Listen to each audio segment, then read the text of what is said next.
নমস্কার বন্ধুরা, আশা করছি আপনারা সবাই ভালো আছেন। সর্দি হোক বা কিংবা গরম, বাচ্চাদের 12 মাস কিছু না কিছু লেগেই থাকে। তবে আমি চেষ্টা করি বাইরের ওষুধ যাতে একটু কম খাওয়াই, ঘরোয়া জিনিসে ইউজ করি। তার জন্য বাসক পাতা আমি নিয়েছি, কচি কচি দেখে বাসক পাতা, এদিকে কালো তুলসী।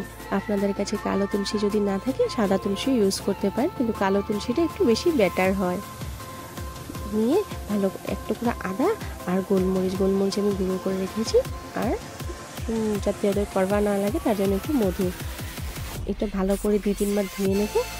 একে একে কালো তুলসী আর বাসক পাতাটা ধুয়ে রেখে দেব। বন্ধুরা, এটা অ্যাকচুয়ালি আমার ঠাম্মির মিস্টার।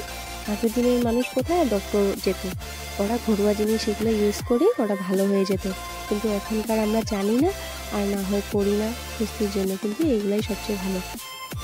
এটা আমি আমার বাচ্চাকে ছোটোর থেকে খাওয়াই, তার জন্য সে কোনো বায়না করে না খেয়ে নে। তিতা হলো, সে আমাকে কাশি হলে আমাকে নিজে বলে, মা অল্প আমাকে বানিয়ে দেবে তো কাড়াটা। বাসক পাতাটা তাওয়াতে একটু হালকা গরম করে নিয়েছি 2-3 সেকেন্ডের জন্য, যাতে নরম হয়, রসটা বেরোতে সুবিধা হয়।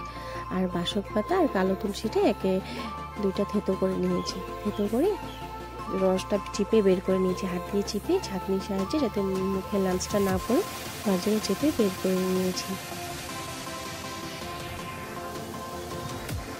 বের করার পর এখানে গোলমরিচের গুঁড়ো আর মধুটা দিয়ে ভালো করে মিলিয়ে নেব। এখানে বাচ্চা পুরো ঘরে সবাই খেতে পারবেন, ইভেন আপনিও অল্প খেয়ে নেবেন।